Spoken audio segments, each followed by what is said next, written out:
Hello and welcome to Jupiter class. I am Deepak Kumar, PGT mathematics.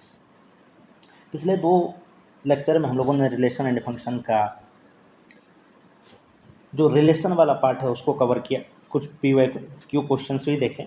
तो आज से हम लोग फंक्शन स्टार्ट करने वाले हैं। फंक्शन क्या होता है, जो टॉपिक्स हम लोग फंक्शन में कवर करने वाले हैं वो बेसिकली है जो फंक्शन क्या है, टाइप्स ऑफ फंक्शन और इससे रिलेटेड क्वेश्चन। बहुत सारे टॉपिक्स है जो CBSE ने है हटा दिया है सिलेबस से, इस बार के सिलेबस से, जैसे कि जो कंपोजिट फंक्शंस थे, इन्वर्टिबल फंक्शन थे, ये सारी चीज़ें हटा दी गई सिलेबस के। तो हम लोग ऐसे ही क्वेश्चंस करेंगे और इसी कंसेप्ट को पढ़ेंगे जो हमारे CBSE के अकॉर्डिंग है। तो चलिए सबसे पहले समझते हैं फंक्शन क्या होता है। डेफिनेशन है सिंपल सा कि function is a special type of relation where each input is related to exactly one output. ठीक है, इसको समझते हैं। तो फंक्शन भी एक स्पेशल टाइप का रिलेशन है जहाँ हर एक इनपुट के लिए एग्जैक्टली एक ही आउटपुट होगा। ठीक है, समझते हैं इसको हम लोग ऐसे। मान लीजिए अगर मैं एक फंक्शन f(x) के लिए ये बनाता हूँ, f(x) के लिए एक फंक्शन के लिए हमने इसको, और यहाँ पे हमारे पास कुछ एलिमेंट है। तो ध्यान रखना है, अगर मैं 1a को मैप कर रहा है, यहाँ पे 2a को मैप कर रहा है, 3b को मैप कर रहा है।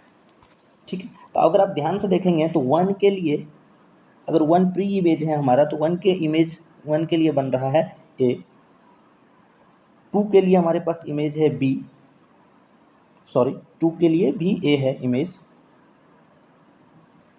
3 के लिए b है। ठीक, अगर आप इस चीज़ को देखेंगे तो किसी भी इनपुट के लिए, इस वाले पार्ट को हम लोग इनपुट बोल रहे हैं। ठीक है, प्री इमेज भी बोलते हैं इसको, इनपुट बोलिए या फिर प्री इमेज बोलिए। इस वाले सेट को हम लोग आउटपुट बोल रहे हैं। किसी भी इनपुट के लिए एग्जैक्टली वन आउटपुट आपको मिलेगा, 1 के लिए, 2 के लिए, 3 के लिए। इसको बोला जाएगा फंक्शन।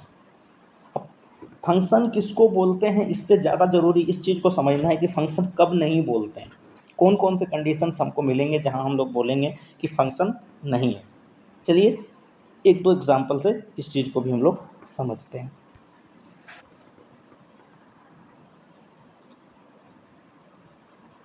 मान लीजिए हमारे पास एक सेट है ए बी, एक दो एलिमेंट है इसके अंदर ए बी, और इसके अंदर भी दो एलिमेंट है पी और क्यू। ए पी को मैप कर रहा है, एक क्यू को मैप कर रहा है, बी भी क्यू को मैप कर रहा है। ठीक है, अगर आप यहाँ ध्यान से देखेंगे तो ए इनपुट के लिए हमारे पास दो आउटपुट है, ए के लिए पी भी आउटपुट है, ए के लिए क्यू भी आउटपुट है। इस केस में हम लोग बोलेंगे ये फंक्शन नहीं है। तो फर्स्ट केस, अगर किसी एक इनपुट के लिए मल्टीपल आउटपुट अपने को मिल रहा है, हम लोग बोलेंगे फंक्शन नहीं है। चलिए एक और हम लोग कंडीशन देखते हैं। यहाँ पे A B C P Q, A यहाँ पी को मैप कर रहा है, बी क्यू को मैप कर रहा है।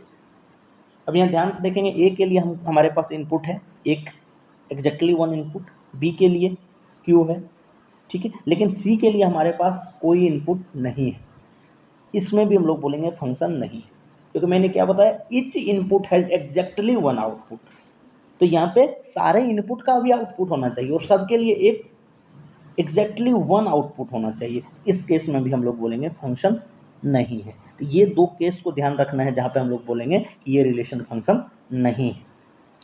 ठीक है, हाँ, ये हो सकता है कि जो हमारा आउटपुट वाला सेक्शन है इसके कुछ इमेजेस बच जाए, सबकी मैपिंग ना हो पाए, ये पॉसिबल है। चलिए इसके लिए भी एक केस ले लेता हूं मैं। अगर 1 2 3 ए बी और सी, 1 ए को मैप कर रहा है, 2 सी को मैप कर रहा है, 3 भी सी को मैप कर रहा है, लेकिन बी को कोई भी मैप नहीं कर रहा है। इस केस में ये फंक्शन है। आउटपुट वाले सेक्शन के अंदर, आउटपुट वाले सेट के अंदर अगर कोई एलिमेंट मैप नहीं हो रहा है तो ये एक फंक्शन के अंदर कंसीडर होगा। लेकिन अगर इनपुट के सेक्शन में ऐसा कोई भी एलिमेंट है जिसका कि इमेज अपने को नहीं मिल रहा है आउटपुट में, तो हम लोग बोलेंगे ये फंक्शन नहीं है। ठीक है, तो ये दो केस अपने को याद रखना है जहाँ पे हम लोग बोलेंगे ये फंक्शन नहीं है। फंक्शन आप लोगों को क्लियर हो गया हो, ठीक है। अब समझते हैं फंक्शन के टाइप्स, कौन कौन से टाइप्स ऑफ फंक्शन है इसको हम लोग समझते हैं। टाइप्स ऑफ फंक्शन जो मेनली हम लोग 12th में टाइप पढ़ने वाले हैं फंक्शन के, वो है one one function, onto function, ठीक है। अच्छा, वन वन है तो इसके साथ ही एक और फंक्शन होगा मैनी वन, इसको भी लिख लीजिए। वन वन और मैनी वन एक साथ पढ़ेंगे हम लोग। ऑन टू और इन टू फंक्शन एक साथ पढ़ेंगे, और साथ में एक और फंक्शन हम लोग पढ़ेंगे, वो होगा बाइजेक्टिव फंक्शन, ठीक है। तो ये हम लोग 5 टाइप्स के फंक्शन देखेंगे। हालांकि इसमें दो ही अपने टाइप हैं, वन वन और ऑन टू, इसी के हेल्प से बाकी फंक्शंस हम लोग रिकग्नाइज करेंगे जो कौन कौन से फंक्शन हैं, ठीक है। तो अपने को ध्यान देना है इस दो फंक्शन के ऊपर, एक वन वन और एक ऑन टू फंक्शन के ऊपर, ठीक है। तो चलिए समझते हैं वन वन फंक्शन क्या है और ऑन टू फंक्शन क्या है।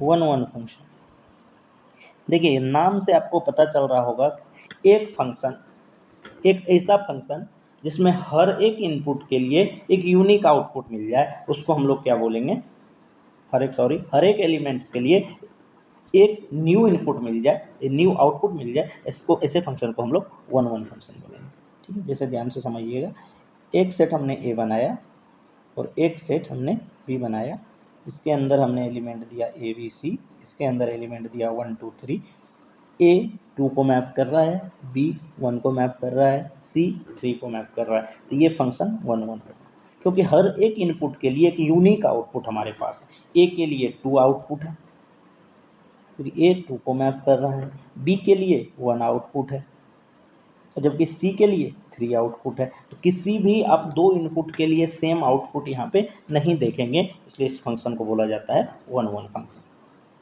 ठीक है। अगर मैं इसको ऐसे लिखूं कि हमारे पास ए है बी है, 1 ए को मैप कर रहा है, 2 भी ए को मैप कर रहा है, ये फंक्शन तो है लेकिन वन वन फंक्शन नहीं है। फंक्शन है ये, लेकिन this is not one one function. ये कौन सा फंक्शन होगा, मैनी वन। जो फंक्शन वन वन नहीं होगा उसको हम बोलेंगे मैनी वन फंक्शन होता है।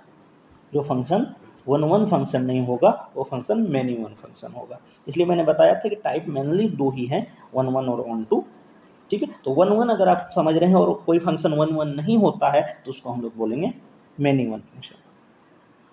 अब फंक्शन को हम लोग कैसे चेक करें कि ये फंक्शन वन वन है या फिर नहीं है, ठीक है। पहले तो एक मेथड समझते हैं हम लोग, जो अगर फंक्शन का ग्राफ हमसे बन रहा है या ग्राफ क्वेश्चंस के अंदर है, तब हम लोग कैसे रिकॉग्नाइज करेंगे कि ये फंक्शन वन वन है या फिर नहीं है, ठीक है। तो अगर फंक्शन का ग्राफ अपने को दिख रहा है, ठीक है,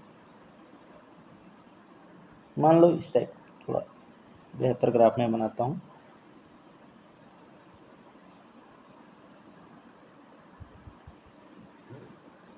एक लाइन आप यहाँ से हॉरिजॉन्टली खींचिए। अगर ये फंक्शन को एक से ज़्यादा पॉइंट पे कट कर रहा है, एक से ज़्यादा पॉइंट पे अगर ये कट कर रहा है, तो हम लोग बोल देंगे ये फंक्शन वन वन नहीं है,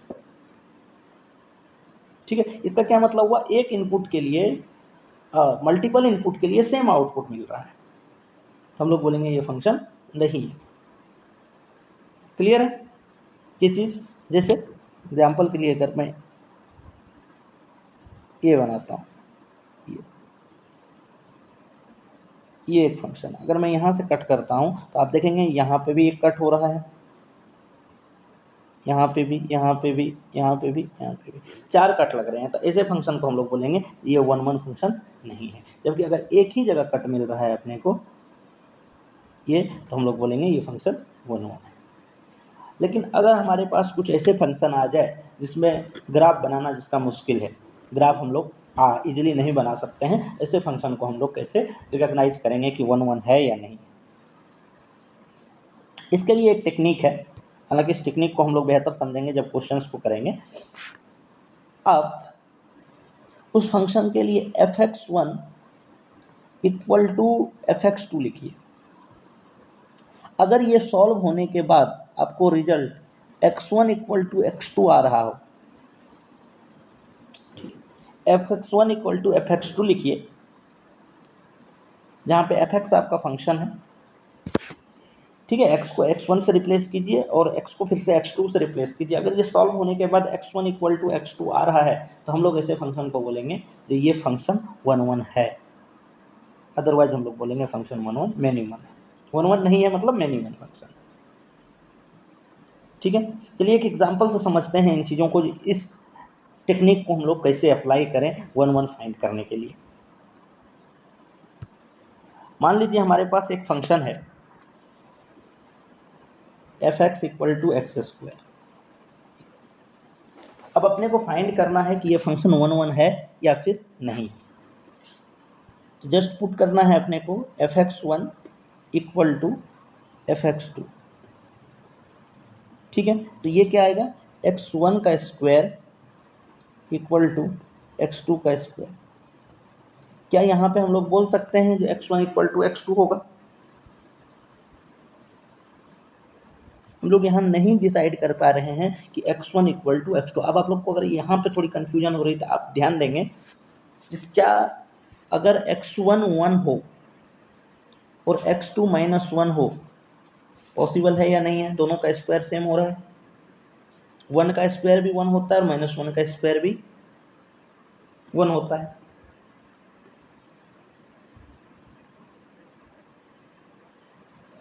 तो कहने का मतलब यहाँ पे सॉल्व करने के बाद x1 कुछ हमको इस फॉर्म में आ रहा है, प्लस माइनस के फॉर्म में, x2 का। तो जब हम लोग तो ऐसे फंक्शन को हम लोग क्या बोलेंगे जी, ये 1 नहीं है, ये मेनी वन फंक्शन है। ऐसे फंक्शन को हम लोग बोलेंगे जी ये मेनी वन फंक्शन, 1 नहीं है।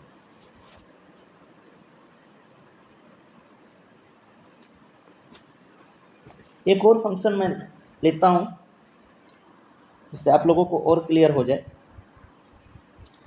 अगर मैं 2x + 1 एक सिंपल सा फंक्शन लेता हूं मैं, f(x) equal to 2x + 1, check करते हैं हम लोग। तो अगर मैं लिखता हूं 2x1 + 1 इक्वल टू 2x2 + 1, अगर आप ध्यान देंगे 1 से 1 कैंसिल आउट, हमारे पास आया 2x1 इक्वल टू 2x2। अब ये 2 से 2 कैंसिल आउट, तो x1 इक्वल टू x2 आया, और कोई पॉसिबिलिटी नहीं है हमारे पास, x1 इक्वल टू x2 ही आएगा। तो इसे फंक्शन को हम लोग बोलेंगे ये 1 फंक्शन। मे भी आप लोगों को क्लियर हो गया होगा कि 1 फंक्शन और मेनी वन फंक्शन क्या होता है। चलिए जो नेक्स्ट टाइप के फंक्शन था वो था हमारा ऑन टू फंक्शन।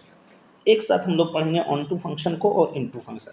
अच्छा, एक और बात, जो 1 फंक्शन होता है इसका एक और स्पेशल नाम है इंजेक्टिव फंक्शन। याद रखिएगा इन चीज़ों को, इसका एक स्पेशल नाम है इंजेक्टिव फंक्शन। कभी कभी ये ऑन टू के नाम से ना आके इंजेक्टिव के नाम से आएगा, ठीक है। तो ऑन 1 फंक्शन का एक और नाम है जो है इंजेक्टिव फंक्शन। मैंने पिछले ऑन टू फंक्शन का बोल दिया था, इंजेक्टिव का मतलब 1 होता है। चलिए ऑन टू या फिर सरजेक्टिव फंक्शन, ऑन टू का नाम सरजेक्टिव होता है, 1 का नाम इंजेक्टिव होता है। चलिए अब आते हैं हम लोग ऑन टू फंक्शन के पास। अब जो दूसरा फंक्शन है अपना वो है onto function. Onto function का सिंपल सा डेफिनेशन है। सबसे पहले ऑन टू फंक्शन के लिए एक बार मैं आप लोग को रिवीजन करवा दूं, तो डोमेन क्या था, रेंज क्या था और कोडोमेन क्या था। एक फंक्शन जो f(x) में यहाँ से बना रहा हूँ, इसके अंदर है a b c 1 2 और 3।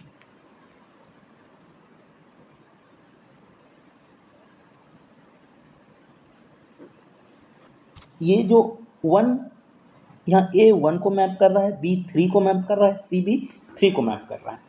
तो इस फंक्शन के लिए जो डोमेन की अगर मैं बात करूँगा तो ये सेट होगा, डोमेन की बात करूँगा तो इनपुट सेट को ही हम लोग डोमेन बोलेंगे, इस वाले सेट को हम लोग बोलेंगे डोमेन।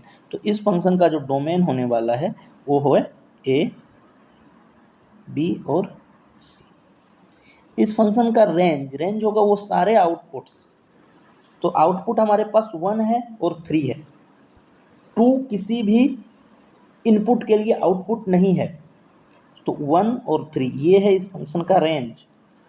और अगर कोडोमेन CD की बात करूं तो CD होगा हमारे आउटपुट सेट के अंदर, जो इमेज सेट है उसके अंदर कौन कौन से एलिमेंट आ रहे हैं, तो 1, 2 और 3 ये तीनों आ रहा है। ठीक है, तो डोमेन, रेंज और कोडोमेन ये तीनों आप लोगों को समझ आ गया हो। अगर ये तीनों समझ आ गया तो ऑन टू का डेफिनेशन क्या है, अगर रेंज और कोडोमेन इक्वल हो जाए, रेंज और कोडोमेन इक्वल हो जाए किसी फंक्शन का, तो वो फंक्शन को ऑन टू बोलेंगे, अदरवाइज इन टू बोलेंगे। ठीक है, तो सिंपल सा डेफिनेशन है, जो अगर रेंज किसी फंक्शन का इक्वल हो जाए कोडोमेन का तो function is onto, otherwise onto. Range equal to codomain means onto, range not equal to codomain अगर हो तो फंक्शन को बोलेंगे इन टू। ठीक है, तो इस चीज को फाइंड करने के लिए ऑन टू और इन टू को रिकॉग्नाइज करने के लिए सबसे पहली कंडीशन है आपको फंक्शन का रेंज पता होना चाहिए।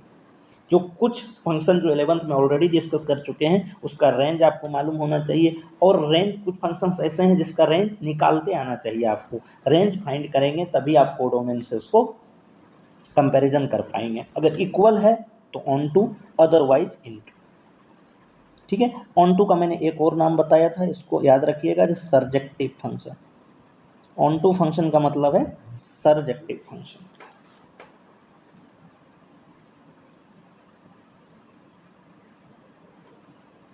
ठीक है, यहाँ भी एक एग्जांपल के थ्रू मैं आप लोग को समझाऊंगा जो कैसे रेंज फाइंड करते हैं, सिंपल फंक्शन लेकर के हम लोग समझते हैं। मान लीजिए सेम फंक्शन अभी मैंने डोमेन में लिया था f(x = x²), ठीक है, और यहाँ पे गिवन है 4r2r। ठीक है, कंडीशन इसके लिए दिया हुआ है, जो इसका डोमेन भी रियल नंबर है और रेंज भी है, रेंज कोडोमेन भी रियल नंबर है। अब आपको बताना है ये फंक्शन रियल नंबर में ये ऑन टू है या नहीं है। तो आपको पता होना चाहिए स्क्वायर फंक्शन है, तो स्क्वायर का डोमेन तो रियल नंबर होता है, स्क्वायर फंक्शन का डोमेन तो रियल नंबर होगा, लेकिन इसका जो रेंज है, रेंज ये 0 से इन्फिनिटी होता है, ये कभी नेगेटिव नहीं हो सकता। जबकि कोडोमेन आपको गिवन है ये रियल नंबर है, तो आप लोग बोल सकते हैं यार रेंज और कोडोमेन सेम नहीं है, तो ये square function onto function नहीं है, this is not a onto function. जो ऑन टू फंक्शन नहीं होगा वो इनटू फंक्शन होगा। समझ में आ गया होगा। अभी तक हम लोगों ने 1 1 पढ़ लिया, मेनी वन पढ़ लिया, ऑन टू पढ़ लिया, इनटू पढ़ लिया। एक और मैंने फंक्शन आप लोगों को बताया था, बाइजेक्टिव फंक्शन। बाइजेक्टिव फंक्शन का सिंपल सा डेफिनेशन है, अगर कोई फंक्शन 1 1 भी है और ऑन टू भी है, ऐसे फंक्शन को हम लोग बाइजेक्टिव बोलेंगे। It means if a function is injective and surjective then it is called bijective. अगर वो इंजेक्टिव भी है, सर्जेक्टिव भी है, तो हम लोग उसको बाइजेक्टिव बोलेंगे, बताने की जरूरत नहीं है। चलिए कुछ क्वेश्चन हैं इसको, चीज़ों को फंक्शंस के जो रिलेटेड कंसर्न्स हैं, कंसेप्ट्स हैं, उसको कुछ प्रीवियस ईयर के क्वेश्चन से हम लोग समझने का कोशिश करते हैं। एक क्वेश्चन है हमारे सामने कि a = 1 2 3, s = 4 5 6 7, f = एक फंक्शन है 1 4 2 5 3 6 is a function from a to b। Very good. State whether function is 1 1 और नॉट। ऑल इंडिया 2011 में क्वेश्चन पूछा गया है कि 1 2 3 है, 4 5 6 7 है, और फंक्शन गिवन है हमारे पास 1 के लिए 4, 2 के लिए 5 और 3 के लिए 6। आप देख लें, सबसे पहले तो ये देख लें कि इनपुट में 1 2 3 आ रहा है, सबका इमेज मिल रहा है, 1 के लिए 4 मिल रहा है, 2 के लिए 3 के लिए। फर्स्ट कंडीशन तो ये चेक करना है जो सारे इनपुट के लिए हमारे पास आउटपुट अवेलेबल है। अब देखना है किसी 1 1 के लिए क्या कंडीशन थी, हर एक इनपुट के लिए यूनिक आउटपुट होना चाहिए। 1 के लिए 4 है, 2 के लिए 5 है, 3 के लिए 6 है, हर एक इनपुट के लिए आउटपुट यूनिक है। तो हम लोग बोलेंगे फंक्शन इज 1 1, लिखेंगे for each input output is unique, so function is 1 1, function is injective. बहुत आसान सा क्वेश्चन ऑल इंडिया में पूछा था 2011 में। चलिए next question, what is the range of function, Delhi 2010 में। अच्छा क्वेश्चन है। अब इसका रेंज फाइंड करना है। अच्छा, इसमें मॉडुलस का यूज किया है इसने, तो मॉडुलस सबसे पहले आपको पता होना चाहिए मॉडुलस को कैसे सॉल्व करते हैं। एक बार मैं रिमाइंड कराता हूँ मॉडुलस एक फंक्शन था F X equal to mod of X. अगर याद हो आप लोगों को तो इसका ग्राफ कुछ इस तरह से बनता था, ठीक है। इसका डेफिनेशन क्या था, ये x होता था अगर x greater than equal to 0 है, और ये माइनस x होता था अगर x लेस देन 0 है, ठीक है। मॉडुलस का है अगर नेगेटिव है x तो ये नेगेटिव के साथ ओपन होगा, अगर x पॉजिटिव है तो ये पॉजिटिव के साथ ओपन होगा, ठीक है। ये था मॉडुलस का कंडीशन। अब आप बताइए जी ये 0 कहाँ पे हो रहा है, 1 के ऊपर। तो x अगर 1 से ग्रेटर है तो पॉजिटिव के साथ ओपन होगा, अगर x 1 से लेस देन है तो ये नेगेटिव के साथ होगा। x इक्वल टू 1 तो हो ही नहीं सकता, इसने पहले ही दे के रखा है। तो चलिए इस क्वेश्चन को हम लोग सॉल्व करते हैं। मॉडुलस आप लोगों को याद आ गया होगा, एक एब्सोल्यूट वैल्यू भी बोलते हैं छोटे क्लासों में इनको हम लोग।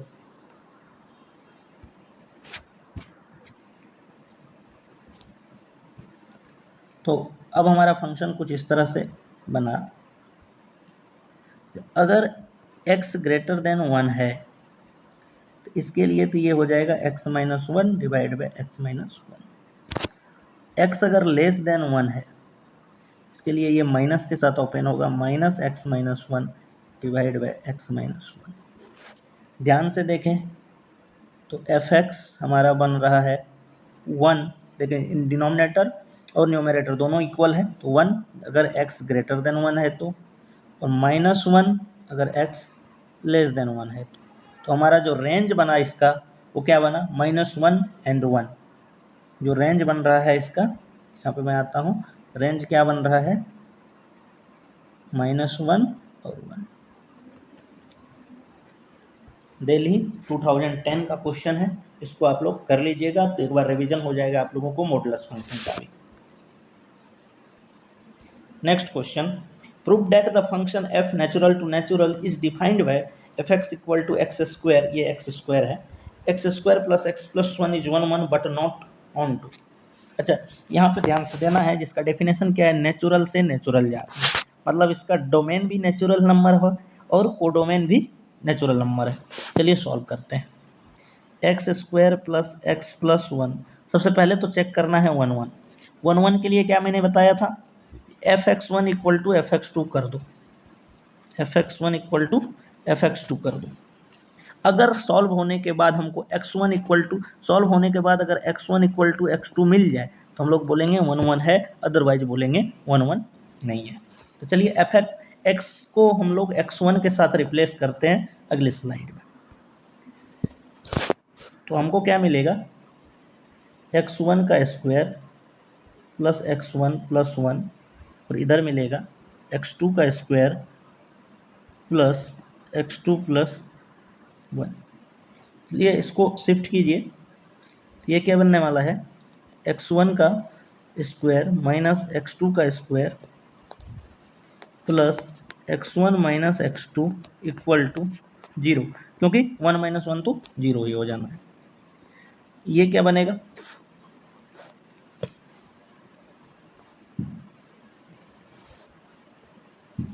x1 अगर यहाँ पे ध्यान से देखेंगे x1 माइनस x2 स्क्वायर है, A square minus B square, x1 plus x2 और यहाँ पे लिखा है x1 minus x2 equal to 0।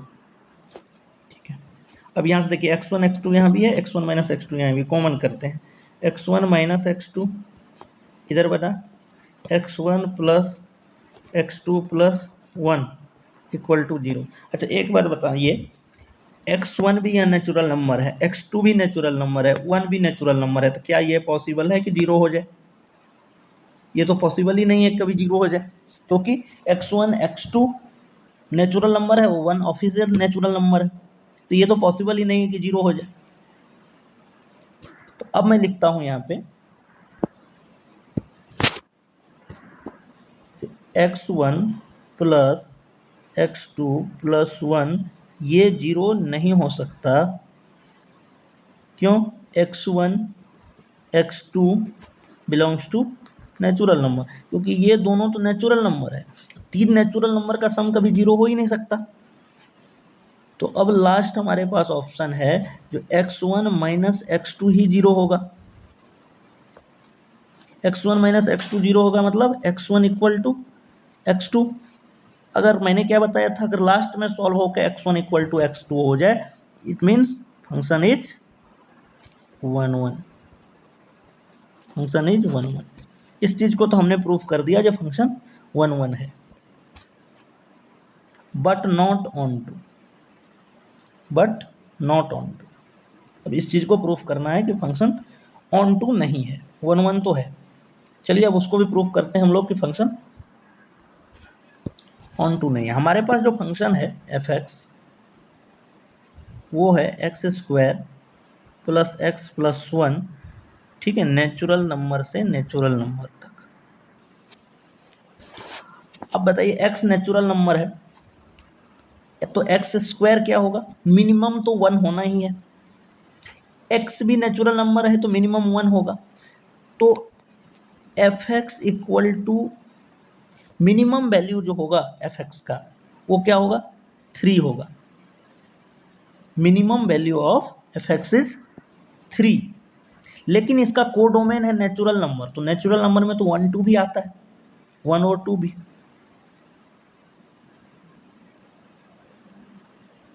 ठीक है, तो कहने का मतलब जो हमारा रेंज है वो कोडोमेन के इक्वल नहीं है, क्योंकि कोडोमेन के अंदर 1 2 3 ऑल नेचुरल नंबर है, जबकि रेंज के अंदर 1 2 नेचुरल नंबर नहीं है, 1 2 नेचुरल नंबर नहीं है। इसलिए हम लोग बोलेंगे range is not equal to codomain. लिखना कैसे है इन चीजों को, चलिए मैं बताता हूं।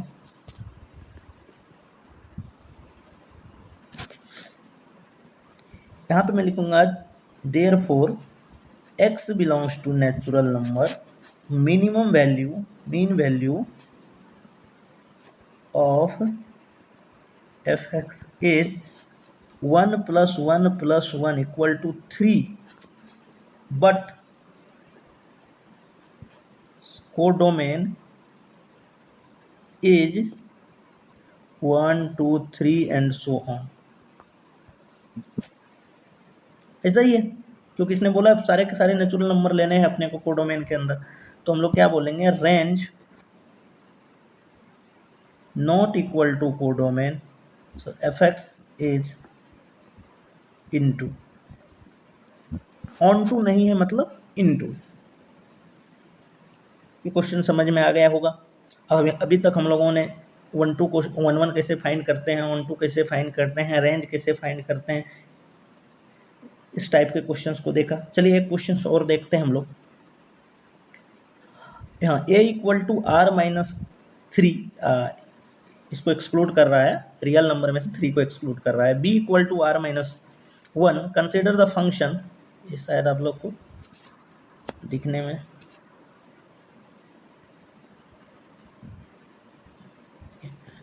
a equal to r minus 3, b equal to r minus 1, consider the function f a to be defined x minus 2 divided by x minus 3 for all x belongs to a so that f is bijective। अच्छा यहाँ जो word use किया है f is bijective, bijective का, bijective का मतलब अपने को 1 1 भी दिखाना है, ऑन टू भी दिखाना है।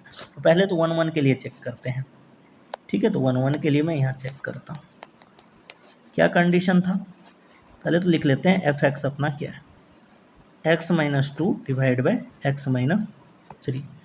पुट करना है अपने को F X 1 equal to F X 2। क्या बनेगा, x1 minus 2 divide by x1 minus 3। नया स्लाइड लेता हूँ मैं, बन के आएगा हमारे पास x1 minus 2 divide by x1 minus 3, इधर x2 minus 2 divide by x2 minus 3। Cross multiply करें इसको, ये बनेगा x1 x2, थोड़ी सी कैलकुलेशन ज़्यादा होगी, minus 2x2 minus 3x1 plus 6। इधर से करेंगे तो x1 x2 minus 2x1 minus 3x2 plus 6। ध्यान से देखिए, ये तो कैंसिल ही हो जाएगा, ये दोनों भी कैंसिल ही हो जाएगा। अब हमारे पास आया क्या, माइनस 2x2, लिख लेता हूँ minus 2x2 minus 3x1 equal to minus 2x1 minus 3x2। एक तरफ वाले 3 को ले आते हैं, एक तरफ 2 को ले आते हैं, या नहीं तो हाँ आप लोग कर सकते हैं एक तरफ, ठीक है ना, माइनस 2x2 प्लस 6। हाँ ठीक है, एक तरफ x1 को ले आइए और एक तरफ x2 ले आइए, ये क्या बनेगा, माइनस 2x2 है और इधर लेके आएंगे तो ये बनेगा x2 और इसको इधर भेजेंगे, ये बनेगा x1। तो आप देख रहे हैं यहाँ पे सॉल्व होने के बाद क्या मिला, x1 इक्वल टू x2। देखो माइनस 2x2 है और मैं यहाँ से 3x2 को लेकर आऊँगा तो 3x2 माइनस 2x2 x2, फिर माइनस 3x1 को उस साइड भेजूंगा तो प्लस 3x1 माइनस 2x1 तो x। तो यहाँ से एफ हमारा प्रूफ हो गया 1 1 तो हमने प्रूफ कर दिया। अब आते हैं इसको ऑन टू कैसे प्रूफ करें, ऑन टू कैसे प्रूफ करें इस क्वेश्चन, इसका रेंज फाइंड करना पड़ेगा। अच्छा, रेंज फाइंड करने का अब मैं एक तरीका बता रहा हूं, इसको आप लोग समझना ध्यान से। अच्छा, रेंज का डेफिनेशन क्या होता है, किसी भी फंक्शन के लिए रेंज का डेफिनेशन होता है, अगर y equal to F X एक फंक्शन है कोई y इक्वल टू, इसका मतलब हुआ जो उसके x के लिए जो वैलिड वैल्यू है उसके लिए y क्या आएगा, उसी को तो रेंज बोलते हैं। मतलब वो सारे इनपुट जो आ सकता है उसके लिए आउटपुट क्या आएगा, इसी को रेंज बोलते हैं। सिंपल सा डेफिनेशन। तो चलिए हमारे पास जो अभी फंक्शन है एफ एक्स, वो है कुछ इस तरह का, x minus 2 divide by x minus 3। इसको हम लोग कंसिडर करेंगे y, मैं यही लिख देता हूँ y इक्वल टू, ठीक है। अब हम लोग क्या करेंगे, इसको y के फॉर्म में ले जाएंगे, तो ये क्या बनेगा, एक्स वाई, एक्स से y को मल्टीप्लाई किया, minus 3y equal to X minus, ठीक है। एक्स वाले पार्ट को एक साइड रखो, तो X Y minus X minus 2 plus 3y, X यहाँ से मैंने कॉमन लिया, तो y minus 1 equal to 3y minus 2। यहाँ से x हमने फाइंड करा तो वो आया 3y minus 2 divide by y minus 1, ठीक है। ये 3y minus 2 divide by y minus 1। अब आप ध्यान से बताइए कि यहाँ पे y का कौन सा वैल्यू है जो नहीं पुट कर सकते हम लोग। अब एक और स्लाइड में मैं ले लूँ इसको, क्लियरली दिख पाए आप लोगों को। तो हमारा जो लास्ट है x इक्वल टू आया था 3y minus 2 divide by y minus 1। अगर आप ध्यान से देखेंगे, अगर y का वैल्यू y माइनस 1, डिनोमिनेटर कभी भी जीरो नहीं हो सकता, तो y minus 1 not equal to zero, इसका मतलब है y not equal to 1। y का कुछ भी वैल्यू हो सकता है लेकिन 1 नहीं हो सकता, तो रेंज में कुछ भी आ सकता है, इसका range belongs to real number, लेकिन 1 नहीं हो सकता, ये तो कन्फर्म है। क्वेश्चन में क्या दिया था हमको, ये चीजें अगर आप ध्यान से देखें क्वेश्चन को, तो इसने बोला था हमारे को जो बी जो था सबसेट, ये कुछ भी हो सकता है लेकिन 1 नहीं हो सकता। तो रेंज और कोडोमेन, ये दोनों, रेंज इक्वल टू कोडोमेन आ गया, तो हम लोग क्या बोलेंगे, फंक्शन इज ऑन टू। अब मैंने आपको बाइजेक्टिव का डेफिनेशन बताया था, अगर एक फंक्शन 1 भी हो जाए और ऑन टू भी हो जाए तो ऐसे फंक्शन को हम लोग बाइजेक्टिव फंक्शन बोलेंगे। तो x-2 डिवाइड बाई x-3 जो फंक्शन है, ये एक बाइजेक्टिव फंक्शन है एज पर गिवन कंडीशन। तो आप लोग को समझ आया होगा कि इस टाइप के क्वेश्चंस को कैसे करते हैं हम लोग। फंक्शंस के बारे में आज हम लोगों ने, जो क्लास 12th लेवल के फंक्शंस हैं उसके बारे में हम लोगों ने पूरी जानकारी ली। तो चलिए मिलते हैं नेक्स्ट क्लास में, तब तक के लिए थैंक यू एवरीबॉडी।